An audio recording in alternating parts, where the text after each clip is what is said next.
Hello दोस्तों, मैं हूं प्रांजल। सभी का स्वागत करता हूं फिर टॉप फाइल के बिल्कुल फ्रेश वीडियो के अंदर। तो यहाँ पे सबसे पहले बात करते हैं about the bitcoin. And last video में जैसे कि हमने डिस्कशन किया था तो लगभग बिटकॉइन ने वैसा ही कुछ मोमेंटम दिया है। जहाँ पे मेरी एक्सपेक्टेशन थी कि मार्केट में भी शायद थोड़ा सा पे स्पाइक करेगा, तो वो तो यहाँ पे एग्जैक्टली नहीं हो पाया, लेकिन मार्केट कहने के रेजिस्टेंस के नियरेस्ट आया और उसके बाद से बिटकॉइन के अंदर करेक्शन देखने को मिल रहा है। अभी भी ये पॉसिबिलिटी है कि मार्केट थोड़ा बहुत ऊपर आ सकता है, रेजिस्टेंस को टेस्ट कर सकता है, क्योंकि पहले के अगर हम लोग बात करें तो कहीं ना कहीं जो सितंबर का महीना है वो थोड़ा सा पॉजिटिव रहता है। तो अगर हम लोग आते हैं बिटकॉइन के थोड़ा से हिस्ट्रिकल डेटा के ऊपर, तो यहाँ पर आप ये चीज़ चेक कर सकते हैं कि अगर हम मंथली रिपोर्ट देखने की कोशिश करें तो अक्टूबर मंथ जो हमें देखने को इस महीने मिलेगा, तो वो कहीं ना कहीं बहुत हद तक पॉजिटिव रहा है। हालांकि इसमें दो टाइम ये नेगेटिव रहा है, जहाँ पे -3 और -12% रहा है। तो अक्टूबर का महीना कहीं ना कहीं बिटकॉइन के लिए बहुत अच्छा गया है, चाहे वो बुल मार्केट हो या बियर मार्केट हो। तो इतनी ज़्यादा डिप्रिशिएशन या इतने ज़्यादा प्राइस में गिरावट देखने को नहीं मिली है जितना कि पहले यहाँ पे हुई है। लेकिन अभी करंट सिनारियो अगर हम प्राइस के अकॉर्डिंग बात करें तो यहाँ पे तो कहीं ना कहीं हमें डिप्लेशन या फिर डिक्लाइन ही देखने को भी मिल रहा है। इसमें कोई ऐसी बहुत ज़्यादा उम्मीद नहीं है कि यहाँ से मार्केट बहुत ज़्यादा रिकवरी कर लेगा। अगर मार्केट ऐसे हाईएस्ट रिकवरी भी करता है तो वो हमारी 18% के आसपास हो सकती है, जो अगर पॉजिटिव होती है पूरे महीने के एंड तक, तो इट्स गुड इनफ, जो कि हमें यहाँ पे देखने को मिल सकती है। बट अभी करंटली हम बिटकॉइन को इसी फॉर्म में देख रहे हैं। अगर कल में थोड़ा सा प्राइस ऊपर इंक्रीज भी करता है तो लगभग मार्केट 20,300 को एज अ टारगेट अभी के लिए यहाँ पे लेके चल सकता है। लेकिन इतना ध्यान रखना है कि अगर मार्केट आपका 18,300 को ब्रेक कर देता है, देन मार्केट के अंदर कहीं ना कहीं आपको डाउनवर्ड के पॉइंट्स ज़्यादा देखने को मिलेंगे और मार्केट जो नीचे की तरफ लेवल्स हम लोगों ने पैसे डिटरमाइन करे थे उनके टच होने के चांसेस यहाँ पे बढ़ जाएंगे। तो यहाँ पर भी मार्केट थोड़ा साइडवेज है और इसके अंदर मोमेंटम आने में थोड़ा सा टाइम यहाँ पे लगने वाला है। हालांकि वीकली और हम कह सकते हैं कि मंथली क्लोजिंग यहाँ पे हो चुकी है। तो अगर हम वीकली क्लोजिंग के अकॉर्डिंग मार्केट को देखने की कोशिश करें तो लास्ट वीक में मार्केट पूरा एग्जॉस्ट हुआ है। कहीं ना कहीं मार्केट ने बहुत अच्छा मोमेंटम डेफिनेटली लिया है। तो हो सकता है कि इस बार मार्केट इसका 50% आए और उसके बाद फिर हमें डिक्लाइन देखने को मिले, क्योंकि यहाँ पे कोई भी इनगल्फिंग जैसा नहीं है या कुछ भी ऐसा नहीं दिख रहा जहाँ पे कि हम इनगल्फ कर पाएँ। और इसके पहले वाले मंथ में हमें इनगल्फिंग देखने को मिली थी, तो जैसे कि हमने पहले बात करी थी सॉरी वीक के अंदर। तो कहीं ना कहीं ये एक बेरिश सिम्टम था जिसके बाद से मार्केट कंटिन्यूस फॉल कर रहा है और अभी भी आपको ऐसा सिम्टम नहीं दिख रहा है इतना क्लियर कि हम कोई भी बुलिशनेस की तरफ यहाँ पे बहुत ज़्यादा कह पाएँ। शॉर्ट टर्म बुलिशनेस डेफिनेटली हो सकती है। मंथली क्लोजिंग की बात करें तो मंथली क्लोजिंग में पिछली कैंडल से नीचे वाली जो मंथ की क्लोजिंग है वो ये सितंबर मंथ की, तो इट्स ऑल्सो बियरिश साइन। तो हो सकता है कि मार्केट अगर थोड़ा ऊपर आना चाहे तो इस वाली स्पिनिंग टॉप टाइप की कैंडल की 50% तक मार्केट ऊपर आ जाए, 21,000 या समथिंग कुछ, और उसके बाद हमें करेक्शन देखने को मार्केट में मिल सकता है। क्योंकि यहाँ पर भी बहुत ज़्यादा मोमेंटम नहीं है, यहाँ पे फिर भी आपको एक तरीके से कह सकती है आपको इनगल्फिंग मिली थी। यहाँ पे भी आपको एक इनगल्फिंग कैंडल मिली थी, बट यहाँ पर अभी कोई इनगल्फिंग कैंडल हमें देखने को नहीं मिली है मंथली के अंदर, जो कि ये इंडिकेट करे कि मार्केट ऊपर की तरफ अभी जा सकता है। और इसी के साथ बात करें तो जो आप वॉल्यूम है वो मंथली में देखेंगे कि नीचे की तरफ डिक्लाइन कर रहा है। इसका सीधा सा मतलब है कि बड़ा मोमेंटम मंथली के अंदर यहाँ पे बाकी है। और जिस लेवल को मैं यहाँ पे टारगेट कर रहा हूँ वो अराउंड 11,000 के आसपास है, कि अगर बहुत ज़्यादा वर्स्ट सिनेरियो में मार्केट गिरता है तो अराउंड अराउंड 11,000 12,000 के आसपास मार्केट यहाँ पे आ सकता है एज अ मंथली कैंडल। थोड़ा सा भी आप देख के चल सकते हैं। बाकी जो हमारे शॉर्ट टर्म के ट्रेड्स हैं उसकी मैंने आपको अपडेट दे ही दी है कि आपको कौन कौन से लेवल्स पे भी फोकस करना है। इन लेवल्स को अगर आप देख के चलेंगे तो ज़्यादा बेटर रहेगा और इसके बाद ही हम फिर अपने डिसीजन को लॉन्ग या शॉर्ट की तरफ स्विच यहाँ पे कर पाएंगे। वहीं पे हम लोग बात करते हैं बिटकॉइन की डोमिनेंस के बारे में। तो डोमिनेंस भी बेसिकली अभी दो बार रिजेक्शन यहाँ पे ऑलरेडी ले चुकी है एंड आई थिंक ये तीसरा रिजेक्शन है, जिसके अकॉर्डिंग जो सपोर्टिव लाइन है वो मैं ऑलरेडी ड्रॉ कर चुका हूँ। तो यहाँ पे अगर कोई रिजेक्शन आता है तो नीचे 40.75 के आसपास मार्केट यहाँ पे टेस्ट भी कर सकता है। यहीं पे अगर हम लोग बात करते हैं अदर्स डॉट डी के बारे में, तो अदर्स डॉट डी यानी कि अल्टकॉइन की डोमिनेंस, और जैसे मैंने आपको पहले भी एक्सप्लेन किया था कि ऊपर जा सकती है, टकराने के बाद नीचे आ सकती है, और जब भी रेड लाइन टूटेगी हमें इसमें करेक्शन देखने को मिलेगा। तो इसका करेक्शन बेसिकली यहाँ पे आ चुका है और ये करेक्शन इंडिकेट कर रहा है कि जो बिटकॉइन पे वाले टोकन्स हैं अल्टकॉइन की हम लोग बात करें तो वो कहीं ना कहीं डिप्लीट करने की कोशिश कर रहे हैं। और इसके अकॉर्डिंग जो टारगेट है वो अभी 12.6 और लास्ट हमारे पास 11.28 यहाँ पे रहने वाला है। लेकिन अगर एक आध पंप और आता है इसके अंदर तो भी ये जो लेवल है 12.3 का वो एज अ हैवी रेजिस्टेंस यहाँ पे काम करेगा। नेक्स्ट हम लोग बात करते हैं इथेरियम के बारे में। तो इथेरियम में भी लास्ट वीडियो में आपको पहले से एक्सप्लेन कर चुका था कि इथेरियम कैसा मोमेंटम दे सकता है। हमारी एक्सपेक्टेशन नहीं, मार्केट इसको टेस्ट करेगा, इसको ब्रेक करता है तो मार्केट बुलिश, नहीं कर पाता तो बियरिश या फिर साइडवेज में रह सकता है। और वही चीज़ हमें यहाँ पे देखने को मिला है। हालांकि एक्जैक्टली जो लेवल है वो टेस्ट नहीं हुआ, थोड़े से मिड से मार्केट नीचे की तरफ आया है। तो अगर वापस प्राइस थोड़ा बाउंस करता है तो मे भी पॉसिबल है कि इस लेवल को मार्केट इन फ्यूचर टेस्ट कर ले और फिर गिरता है या फिर पंप होता है, वो हमें उसके ब्रेक या फिर इसके सपोर्ट जो कि 1220 के आसपास है, इसके ब्रेक होने के बाद ही क्लियर पता पड़ सकता है और नीचे 1000 के आसपास तक प्राइस यहाँ पे आ सकता है। नेक्स्ट यहाँ पे बात करी जाए इथेरियम की सीमी चार्ट के बारे में, तो इसने अपनी सपोर्ट ट्रेड लाइन को यहाँ पे तोड़ दिया है, बट इस ट्रेड लाइन को आप थोड़ा सा एडजस्ट कर सकते हैं, क्योंकि जो मेजोरिटी हमारे पास पॉइंट्स है वो बेसिकली ये वाले हैं। तो अगर इन फ्यूचर इसमें कोई चेंजेस होते हैं तो हाँ, आप इसको चेंज कर सकते हो और यहाँ से फिर वेट कर सकते हो अराउंड 1252 या वो 1220 के लेवल का, जिसके अगर मार्केट नीचे गिरता है तो आपको एज अ करेक्शन देखने को मिलेगा और ये एज अ बियर फ्लैग भी वर्क कर सकता है। तो अगर ये as a bear flag work करेगा तो मार्केट नीचे $1000 के आसपास जा सकता है, जो हम पहले से ही एक अनुमान लेके यहाँ पे चल रहे हैं और इस वाले के लाइन के अकॉर्डिंग या फिर इस वाले के आप टारगेट के अकॉर्डिंग यहाँ पे बात कर सकते हैं।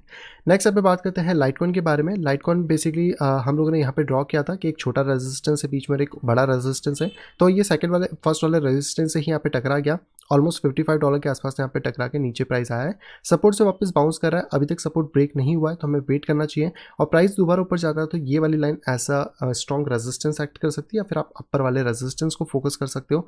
तो मैं इसका ट्रायंगल हटा देता हूँ क्योंकि कहीं ना कहीं ये ट्रायंगल अब इतना ज़्यादा वैलिड नहीं है, और ऊपर वाली लाइन को आप चाहें तो ऐसा रेजिस्टेंस ले सकते हैं जहाँ पे कि आपको दो अभी भी रेजिस्टेंस लेवल देखने को मिल रहे हैं और प्राइस उसको ब्रेक करता है $51 को, तो हाँ प्राइस नीचे की तरफ 46 तक यहाँ पे आ सकता है। नेक्स्ट हम लोग यहाँ पे बात करते हैं बाइनेंस कॉइन के बारे में। बाइनेंस कॉइन क्योंकि उस टाइम ब्रेकआउट दे रहा था तो हम लोग एक्सपेक्ट करते थे कि बाइनेंस कॉइन में भी शायद अपने रेजिस्टेंस को टेस्ट करेगा, अभी भी लाइन के ऊपर है तो थोड़ी सी होप बनती है कि हाँ यहाँ पे जो रेजिस्टेंस है $300 का उसको मार्केट टेस्ट कर सकता है। बट अगर आप यहाँ पे भी बात करो इस वाले पॉइंट से, तो कहीं ना कहीं ये जो पूरा चैनल है ये एक सेंट्रल चैनल की तरह यहाँ पे वर्क कर रहा है और सेंट्रल चैनल में अभी हम लोग कहीं ना कहीं एक रेजिस्टेंस पॉइंट पे यहाँ पे आ चुके हैं। तो अगर मार्केट यहाँ से ड्रॉप करता है तो यस ये एक हार्ड ड्रॉप हो सकता है और इसके बाद मार्केट में भी नीचे $257 के आसपास यहाँ पे हिट भी कर सकता है। नेक्स्ट यहाँ पे बात करते हैं एक्सआरपी के बारे में। तो एक्सआरपी ने अपनी जो मेजर सपोर्टिव ट्रेंड लाइन थी उसको फिलहाल में ब्रेक कर दिया है और यहाँ पे जो एक्सआरपी है वो इस वाले रेजिस्टेंस को यहाँ पे क्लियर नहीं कर पाया है, तो ये वाला मैंने लास्ट टाइम ड्रॉ नहीं किया था, बट आप देख सकते हैं कि इसमें वापस स्पाइक देने के बाद मार्केट पूरा नीचे की तरफ ड्रॉप हुआ है, जिसके चांसेस ये हैं कि अगर मार्केट दोबारा थोड़ा ऊपर आना जाना चाहता है तो यहाँ पर टकरा सकता है 0.46 और अभी के लिए बेस 0.43, इसके ब्रेक होने के बाद हम शॉर्ट की तरफ जा सकते हैं। अगर 0.43 के ऊपर दोबारा मार्केट बाउंस करता है तो एक और लॉन्ग का ट्रेड हम फिर प्लान यहाँ पे कर सकते हैं। नेक्स्ट बात कर लेते हैं डॉट के बारे में। तो डॉट में भी थोड़ा एक्सपेक्टेशन थी कि मार्केट क्योंकि साइडवेज है तो थोड़ा बहुत ऊपर नीचे कर सकता है, जिसमें हाईएस्ट पॉइंट हमारा चाहता तो $7, बट मार्केट इसी पॉइंट से ही साइडवेज में अभी भी चल रहा है और कंटिन्यूस फॉर्म के अंदर यहाँ पे चल रहा है। तो आपको थोड़ा देखना पड़ेगा कि मार्केट क्या $6 को ब्रेक करता है, क्योंकि यहाँ पे $6 ब्रेक होगा तो प्राइजेस में हैवीली करेक्शन फिर देखने को मिलेगा जो प्राइसेस को नीचे $3 to $4 तक यहाँ पे ला सकता है। नेक्स्ट हम लोग यहाँ पे बात करते हैं नियो के बारे में। तो नियो में हमने पहले भी यहाँ पे बात करी थी कि एक फेक आउट हो सकता है जहाँ पे कि मार्केट ने रेजिस्टेंस से शॉर्ट किया है, दोबारा प्राइसेस ऊपर आने की कोशिश कर रहे हैं, लेकिन अभी भी प्राइसेस ने इस रेड लाइन या फिर इस बॉक्स को यहाँ पे ब्रेक नहीं किया है, जिसका मतलब यह है कि मार्केट के अंदर करेक्शन स्टिल बनने के चांसेस हैं। और क्योंकि एकदम साइडवेज में तो अभी हम कोई भी एंट्री के बारे में नहीं सोचेंगे जब तक मार्केट इसका $9.5 या फिर नीचे से 7.99 यानी कि ऑलमोस्ट $8 को ब्रेक यहाँ पे नहीं कर देता। नेक्स्ट यहाँ पे बात करते हैं हम लोग सोल के बारे में। सोल में भी मार्केट बहुत बार हिट कर चुका था एंड ऑब्वियसली अगर देखा जाए तो यहाँ पे एक शोल्डर, एक हेड और एक शोल्डर सा फॉर्मेशन था, जो अभी के टाइम में देखा जाए तो और ज़्यादा एक्सपांड हो गया है। तो यहाँ पे तो अभी वो हमें फॉर्मेशन देखने को नहीं मिल रहा है, जिसके अकॉर्डिंग अगर मार्केट शूट करता तो लगभग 38, बट अभी क्योंकि मार्केट नीचे आ चुका है, रेड लाइन को ब्रेक कर चुका है, तो यहाँ पे 31 से ब्रेक करने का इसको एज अ रेजिस्टेंस बनाएगा। और जब भी अगर प्राइसेस इसको ब्रेक कर देते हैं इस वाले सपोर्टिव लेवल को, तो आपके लिए फिर यहाँ पे शॉर्टफॉल में जाने के चांसेस ज़्यादा बढ़ जाते हैं। लेकिन इन प्ले या इन फ्यूचर ऐसा होता है कि मार्केट दोबारा बाउंस करता है तो हमारे पास $38 तक के रेजिस्टेंस अभी भी अवेलेबल है। नेक्स्ट अब हम लोग बात करते हैं कार्डेनो के बारे में। तो कार्डेनो ने भी अपना जो जंप है वो नहीं लिया है और डायरेक्टली मार्केट यहीं से स्लाइड करना स्टार्ट कर चुका है, बट पॉसिबल मे भी सिनेरियो बन सकता है कि ऐसे एक छोटा मोटा जंप हमें देखने को दोबारा मिले, तो हो सकता है प्राइजेस अगर थोड़े से अपलाइन करते हैं तो इस तरीके से मोमेंटम दे सकते हैं लाइक समथिंग लाइक दैट। तो आप लोगों के लिए अभी जो रेजिस्टेंस है वो 0.46 के आसपास है एंड शॉर्ट की अपॉर्चुनिटी में 0.40 के बाद मिलेगी, क्योंकि यहाँ पे एक मेजोरिटी बड़ा डिसेंडिंग ट्रायंगल है एंड डिसेंडिंग ट्रायंगल के ज़्यादातर जो चांसेस हम लोगों ने देखे वो यही देखे कि मार्केट इसको नीचे की तरफ ब्रिज यहाँ पे करता है। नेक्स्ट यहाँ पे बात करते हैं मैटिक के बारे में। तो मैटिक में भी अभी तक कोई जंप नहीं आया है, लेकिन हाँ प्राइस क्योंकि रेजिस्टेंस अभी भी फाइट कर रहा है तो स्टिल चांसेस है कि ये प्राइस और ऊपर तक जा सकता है 0.85 तक, और फिर वहाँ से हमें कोई शॉर्ट के अगर ट्रेड मिलते हैं तो हम उसके ऊपर फोकस करेंगे, जैसे कि हमने पहले से ऑलरेडी डिस्कस यहाँ पे किया हुआ है।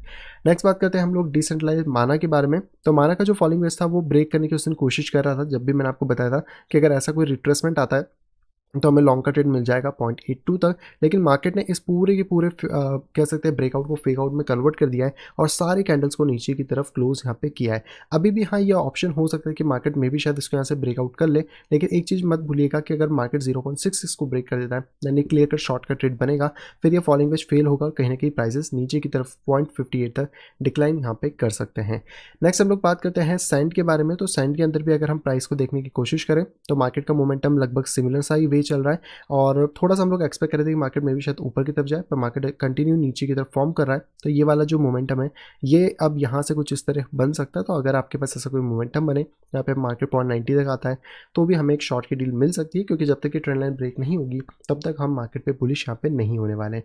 तो ये थे दोस्तों ऑलमोस्ट सारे कॉइन। और अगर हम डॉलर की बात करें DXY, तो जैसे मैंने लास्ट वीडियो में एक्सप्लेन किया था कि DXY थोड़ा सा नीचे आ सकता है, तो ये कंटिन्यूस नीचे फॉल करना स्टार्ट कर चुका है।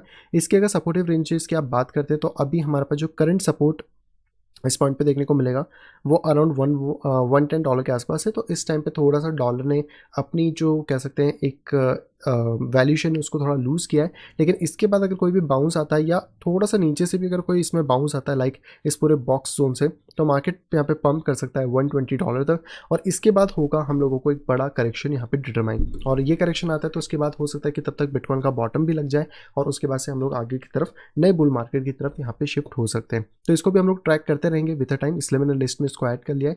तो देखते हैं कि कैसा यहाँ पे जो मोमेंटम है वहाँ पे बनने वाला है। तो बस इतने ही थे दोस्तों आज के लिए टोकन्स या कॉइन्स या फिर आपके ग्राफ्स। अब चलते हैं सीधे अपनी न्यूज़ के ऊपर। सबसे पहले यहाँ पे न्यूज़ आ रही है रॉबर्ट कियोसाकी की तरफ से। इनका कहना है कि आपको बिटकॉइन यहाँ पे बाई करना चाहिए, क्योंकि कहीं ना कहीं यहाँ पे जो बाइंग की अपॉर्चुनिटी है वो US डॉलर के सर्च के साथ यहाँ पे आ रही है। जैसे कि अभी हमने DXY के चार्ट में देखा, तो जितना ज़्यादा ये अभी सर्ज होगा, क्योंकि हम सभी को पता है ऑब्वियसली कि इंटरेस्ट रेट जो फेड है वो यहाँ पे इंक्रीज़ करने वाला है, जिसकी वजह से US डॉलर स्ट्रॉन्ग होगा और कहीं ना कहीं अपने आप की वैल्यूशन को बाकी अदर करेंसी के मुकाबले ज़्यादा रखेगा। लेकिन एक पॉइंट ऐसा ज़रूर आएगा या बहुत जल्दी आने में है जहाँ पे कि US डॉलर में ज़्यादा इंटरेस्ट रेट को हाइक नहीं किया जा सकता और उसके बाद से उसके इंटरेस्ट रेट को गिराना बहुत ज़्यादा कंपलसरी है। उसके बाद से हम लोगों ने ऑब्वियसली देखा कि मार्केट के अंदर डिप्रेशन या फिर आप रिसेशन जो कह सकते हो वो यहाँ पे आ सकता है और उसके सिम्टम्स भी मिलना चालू हुए, जो मैं अभी आपको न्यूज़ में बताता हूँ। तो यहाँ पे रॉबर्ट कियोसाकी का भी यही कहना है कि आपको BTC सिल्वर गोल्ड के अंदर बाइंग अपॉर्चुनिटी को फाइंड करना चाहिए, क्योंकि यहाँ पर जैसे ही आपका फेड अपने इंटरेस्ट रेट को ड्रॉप करना स्टार्ट करेगी, वैसे ही कहीं ना कहीं जो बाकी करेंसीज है वो यहाँ पे बूम करेंगी और कहीं ना कहीं आपके जो डॉलर की जो वैल्यूशन जो अभी यहाँ पे इंक्रीज़ हो रही है वो यहाँ पे डिक्लाइन होना स्टार्ट हो जाएगी। तो ये सारी चीज़ें जो कि हमें देखने को मिले, और ये इसलिए भी यहाँ पे थोड़ी सी हम कह सकते हैं कि सही हो सकती है, क्योंकि कहीं ना कहीं यहाँ पे एक खबर आ रही है कि जो क्रेडिट स्विस और दो शायद डैशू बैंक इसको बोल देंगे, सॉरी प्रोनाउंसिएशन के लिए, तो ये बेसिकली दोनों बैंक जो हैं यहाँ पे कोलैप्स कर सकते हैं। और जैसे 2008 में हम कह सकते हैं जो लेमन ब्रदर जो का जो मोमेंटम हुआ था, जो बैंक कोलैप्स हुआ था, उस तरीके का केस यहाँ पे बन सकता है। तो बेसिकली वो उस टाइम पे फोर्थ लार्जेस्ट बैंक था USA में 2008 में। और अगर इन दोनों की भी बात करें तो ये बड़े बड़े बैंक्स हैं और कहीं ना कहीं हमें न्यूयॉर्क स्टॉक एक्सचेंज के ऊपर लिस्ट भी देखने को मिल जाते हैं। तो एक का नाम है यहाँ पे CS। अगर हम लोग यहाँ पे कोशिश करते हैं NYSE क्रेडिट स्विस ग्रुप, तो आप ये चीज़ देख पाएंगे कि इनका जो चार्ट है वो बिटकॉइन से भी ज़्यादा ब्यूटीफुल लग रहा है गिरने के मामले में। शिबा इनू से, सॉरी शिबा इनू, बाकी टोकन से भी देखो तो ये कंटिन्यूस फॉल कर रहा है आपका 2007 के बाद से। मतलब इसके बाद जो इस पर 2008 में आई थी मंदी, वहाँ से थोड़ा सा रिकवरी डेफिनेटली मिली, पर उसके बाद से कंटिन्यू फॉल कर रहा है और अभी यहाँ पे कहीं ना कहीं ये $4 के आसपास आ गया है और अभी सुबह $3.7 के आसपास गया था। तो अगर ये कॉलेप्स करता है तो एक बहुत बुरी बात होने वाली है। इसी के साथ बात करें दूसरा बैंक जो कि है DB, तो अगर हम इसको भी यहाँ पर करने की कोशिश करें डैश बैंक, तो इसके बारे में तो हमने पहले भी बात करी हुई है, आप सभी को याद होगा। ये आप देख सकते हो कि कितना ज़्यादा ये डिक्लाइन कर चुका है। लास्ट टाइम शायद ये हम लोगों ने 2019 में बात करी थी इसकी, उसके बाद से मार्केट ने थोड़ा बाउंस करा है, लेकिन फिर से इसके अंदर करेक्शन यहाँ पे स्टार्ट हो चुका है। और अगर ये अपने लोस को भी तोड़ देता है तो कहीं ना कहीं ये बैंक नीचे की तरफ और ज़्यादा यहाँ पे डूब सकता है। तो ये बहुत सारी चीज़ें जो कि हमें इस टाइम पे देखने को मिल रही हैं और यहाँ पे हमें डिस्ट्रेस वैल्यूशन देखने को मिली है। तो कहीं ना कहीं अगर ये हो गया तो मे बी शायद 2023 एक कह सकते हैं कि पूरा रिसेशन का ईयर हमें देखने को मिले। और जैसे कि हम लोगों ने पहले भी प्रिडिक्ट करा था अपनी कुछ पुरानी वीडियोस के अंदर, अगर आप चैनल के ऊपर वीडियोस के सेक्शन में जाते हो तो मैंने आपको पहले बताया था कि जो बिटकॉइन है वो मे भी पॉसिबल है कि नवंबर या दिसंबर में अपना बॉटम लगा सकता है। ये वाला वीडियो नहीं देखा तो जाके देख लेना, बहुत सारी चीज़ों को मैंने कंपेयर करा था। और अगर ऐसा होता है तो हाँ, जो डॉलर आपका DXY इंडेक्स है, वो कहीं न कहीं अपना एक टॉप आउट करेगा और उसके बाद जो बाकी सारी चीज़ें वो यहाँ पे बॉटम पे की तरफ जाना स्टार्ट करेंगी। तो लास्ट टाइम 2001 या 2 के बाद ये आप देख सकते हो टकराने के बाद ये नीचे गिरा था और यही सेम अगर सिनेरियो यहाँ पर भी प्ले आउट होता है, तो हाँ, आप लोगों के लिए बिटकॉइन में एक अच्छी मेजर रैली देखने को मिल सकती है। हालाँकि बिटकॉइन में तो बाय सिग्नल बहुत टाइम से आना स्टार्ट हो गए, जब से प्राइस थोड़ा कॉन्स्टेंटली यहाँ पे रुका है, लेकिन फिर भी हम थोड़ा वेट करेंगे। अगर एक डिप और मिलता है, जहाँ पे कि यूएस डॉलर अपनी पावर को इंक्रीज़ करें और बाकी जितनी भी स्टॉक्स, करेंसी, सारी चीज़ें वो यहाँ पे डिप्लीट करें, क्योंकि अगर हम अमेरिका के S&P 500 को भी देखने की कोशिश करते हैं इस पॉइंट के ऊपर, तो कहीं न कहीं उसमें भी एक अच्छा खासा करेक्शन चल रहा है और ये करेक्शन में पॉसिबल है कि मार्केट इस वाले लेवल को टेस्ट करने नीचे आए 3200 के आसपास। अब ये क्योंकि मंथली चार्ट है, आप इसको वीकली में भी देख सकते हो, तो वीकली में भी आपको ये सिनेरियो क्लियर यहाँ पे देखने को मिल रहा है। तो ये पॉसिबल है कि थोड़ा बहुत मार्केट ऊपर जाए, पर इस लेवल के आसपास आता है तो आपको और ज़्यादा करेक्शन, अगर आज की रेट से देखें तो लगभग 9 to 10% का करेक्शन और देखने को मिल सकता है। तो यस, यूएसए कहीं ना कहीं एक रिसेशन की तरफ तो यहाँ पे बढ़ ही रहा है और बहुत सारे factors, GDP numbers and things यहाँ पे हमें बता रहे हैं। अगली दूसरा पे खबर आ रही है बिटकॉइन के लाइटिंग नेटवर्क की तरफ से, जहाँ पे जो कैपेसिटी है वो यहाँ पे 5000 बिटकॉइन को स्ट्राइक कर चुकी है। और बियर मार्केट में क्योंकि चीज़ों को बनाना आसान होता है, चीज़ों के ऊपर कोई ज़्यादा ध्यान नहीं देता, तो इट्स अ डेवलपमेंट पार्ट जहाँ पे कि आप कर सकते हैं। तो लेयर 2 सॉल्यूशन यहाँ पे जो है वो एक्टिवली बन रहे हैं, जो कि 96 मिलियन के आसपास यहाँ पे पहुंच चुके हैं। अगर आप इस ग्राफ के अंदर देखने की कोशिश करेंगे तो बिटकॉइन का प्राइस डिक्लाइन हो रहा है, लेकिन जो बिटकॉइंस इसके अंदर कह सकते हैं यूज़ हो रहे हैं लाइटिंग नेटवर्क में, वो यहाँ पे करेंटली बढ़ते जा रहे हैं और अब 5000 बिटकॉइन का मार्क इन्होंने डेफिनेटली अचीव यहाँ पे कर लिया है। एंड अभी थोड़े दिन पहले खबर आई थी कि माइक्रो स्ट्रेटेजी भी यहाँ पे जॉब्स निकाल रहा है, तो अगर आप लाइटनिंग नेटवर्क इंटरेस्टेड हो, डेवलपर हो, तो वहाँ पे आप अप्लाई कर सकते हो। आपके लिए एक बहुत अच्छा मौका यहाँ पे देखने को मिल जाता है। अगली दूसरा पे खबर आ रही है सीमी ग्रुप की तरफ से। सीमी ग्रुप अब कहीं ना कहीं एक बहुत अच्छा और तगड़ा चैलेंज देने वाला है FTX एक्सेस को। जी हाँ, क्योंकि अब यहाँ पे जो CME ग्रुप है, बेसिकली उन्होंने यहाँ पे एक कह सकते हैं कि फाइल करा है FCM के लिए। FCM का मतलब होता है डायरेक्ट फ्यूचर कमीशन मर्चेंट। तो अगर ऐसा हो जाता है तो जितने भी बीच में ब्रोकर्स होते हैं वो सब हट जाएंगे और FTX जिस तरीके से आपकी फ्यूचर ट्रेडिंग को प्रोवाइड कराता है डायरेक्ट तरीके से, उसी तरह जो वर्ल्ड का सबसे लार्जेस्ट डेरिवेटिव एक्सचेंज है CME, वो भी यहाँ पे कर पाएगा। और इनके बीच में जितने भी ब्रोकर होते थे, जैसे TD अमेरिटन्स, Saxo Bank, interactive broker, robo maker and Grand Capital, ये सारे के सारे वहाँ से हट जाएंगे और डायरेक्ट CME के ऊपर आपको यहाँ पर फ्यूचर ट्रेडिंग देखने को मिलेगी, जैसे कि आप अभी एक्सचेंजेस के ऊपर देख रहे हो लाइक FTX। तो एक बहुत बड़ी चीज़ है। देखते हैं कि यूएस की जो एजेंसी है CFTC, वो इसको कब तक यहाँ पे अप्रूव करती है और हम लोगों को क्या चीज़ यहाँ पे देखने को मिलती है। अगर ऐसा हुआ तो ये वापस एक इतिहास होगा जहाँ पे शायद बॉटम पे मिले और उसके बाद फिर प्राइस ऊपर जाना स्टार्ट कर जाए। आज की दोस्तों आखिरी खबर आ रही है इंडिया की तरफ से। इंडिया के अंदर WZirX और बाइनेंस के जो इश्यूज वाले जो एक पूरा के पूरा पे हमें देखने को मिला था बीच के अंदर कांड, उसके अंदर बताया जा रहा है कि यहाँ पे जो ईडी है वो और ज़्यादा टोकन्स को यहाँ पर फ्रीज कर रही है, जिसके अंदर बाइनेंस और WZirX की जो डिपेंडेंसी है उस पर बिटकॉइन, टेथर, WZirX टोकन को भी किया जा रहा है। तो अभी थोड़ी देर पहले मैंने आपसे भी साथ कवर करा था E-Nuggets करके एक न्यूज़ आई थी, जिसमें आमिर खान करके एक पर्सन है, असली एक्टर नहीं है ये, कोई और पर्सन है, तो उनका बेसिकली इसमें इन्वॉल्वमेंट था, जहाँ पे कि उन्होंने पूरा का पूरा एक गेम बनाया था। और कहीं न कहीं यहाँ पर आप कह सकते हैं कि इस इन्वेस्टिगेशन में जो अदर रिलेटिव्स हैं वो भी इसके अंदर पकड़े गए हैं कि हाँ, इसके अंदर कुछ ना कुछ एंटी मनी लॉन्ड्रिंग का सिस्टम हुआ है। तो अभी यहाँ पे ईडी ने लगभग 86 बिटकॉइन को यहाँ पर अपने कह सकते हैं कि कब्जे में ले लिया है। और सिर्फ बिटकॉइन ही नहीं, बल्कि यहाँ पे बिटकॉइन, टेथर और WZirX टोकन को भी यहाँ पे इंक्लूडेड किया गया है। तो समझ सकते हैं कि अभी यहाँ पे क्या क्या चीज़ चली है। WZirX का वैसे ही टाइम खराब है, इस साल में उनकी पार्टनरशिप कहना कि बाइनेंस से बहुत ज़्यादा इफेक्ट हुई, जो बाइनेंस पलट ही गया एक तरीके से, तो हम कह सकते हैं। WZirX टोकन की अगर बात करें तो वो खुद भी गिर रहा है। तो अगर हम WRX टोकन को यहाँ पे देखने की कोशिश करें, तो मैंने आपको लास्ट टाइम भी कहा था कि इससे निकल जाओ, सेंस नहीं है। और जिस टाइम पे मैंने आपको निकलने को बोला था, आई थिंक उस टाइम रेट 0.32 के आसपास था, जब मैंने भी अपने सेल ऑर्डर्स वहाँ पे डाल दिए थे और मैं यहाँ से एग्जिट हो गया था, क्योंकि हमें नहीं पता कि इसमें क्या क्या चीज़ें हो सकती है, क्या होने वाला है। तो मैंने आपको पहले भी अलर्ट किया था कि it's just a fake pump, जिसके बीच में आप मत फंसो। ये जैसे एक साइडवेज मार्केट है और जब तक इसमें रेड लाइन ब्रेक नहीं होती, तब तक WZirX के ऊपर जाने के चांसेस बहुत ज़्यादा कम है। एंड ऑब्वियसली अगर अब ये नीचे की तरफ ब्रेक करता है, तो ये जो चांसेस अभी कुछ परसेंटेज में हो सकते हैं, वो भी यहाँ पे नहीं रहने वाले, क्योंकि WZirX अगर नीचे आता है तो आई एम इंटरेस्टेड कि अगर इस जोन में मिले, जो कि 0.06 से 0.08 है, तो थोड़ा सा बेटर रहेगा अगर इस जोन में हम लेना चाहें। बट क्योंकि अभी जिस तरीके की हालत चल रही है WZirX या फिर इनकी टीम की, और इवन दैट इतना ही नहीं, WZirX ने यहाँ पे 40% एम्प्लॉय को भी निकाला है। तो अगर आप यहाँ पे सर्च करेंगे WZirX 40% एम्प्लॉय आई थिंक इस तरीके से मिल जाना चाहिए। तो यहाँ पर आपको ये स्टोरीज भी देखने को मिलेंगी आज 20 घंटे पहले की भी आप देख सकते हो कि इंडिया के जो क्रिप्टो एक्सचेंज वजीरेक्स वो ऑलरेडी फायर कर चुका है 40% स्टाफ को डाउन ट्रेंड में के कारण। अब आप खुद सोच सकते हो कि यहाँ पे क्या क्या चीज़ें चल रही हैं और कैसे कैसे चीज़ें, और हम सभी को पता है कि BM एक्ट का असर कहीं ना कहीं होता है, बट बेचारों की जॉब चली गई है। और इसमें उनका क्या कसूर था कि उनकी जॉब को ये यहाँ से फायर करे, या तो फिर इनको इतना स्टाफ बढ़ाना नहीं चाहिए कि आप किसी को भी निकाल दो, क्योंकि कहीं ना कहीं वो वर्किंग एक्सचेंज में कर रहे हैं और वो कहीं और जाके वर्किंग करेंगे तो ये भी उनके लिए चीज़ें होने वाली है। 40% मतलब ऑलमोस्ट 50% ही हो गया। अब अपना 50% के आसपास स्टाफ खाली कर रहे हो तो यहाँ पे कोई भी सेंस नहीं बनता है। तो ये सारी चीज़ें जो कि हमें देखने को मिली हैं, और ये वाला कांड तो अलग से चल ही रहा है जहाँ पे प्रॉब्लम्स पे प्रॉब्लम है।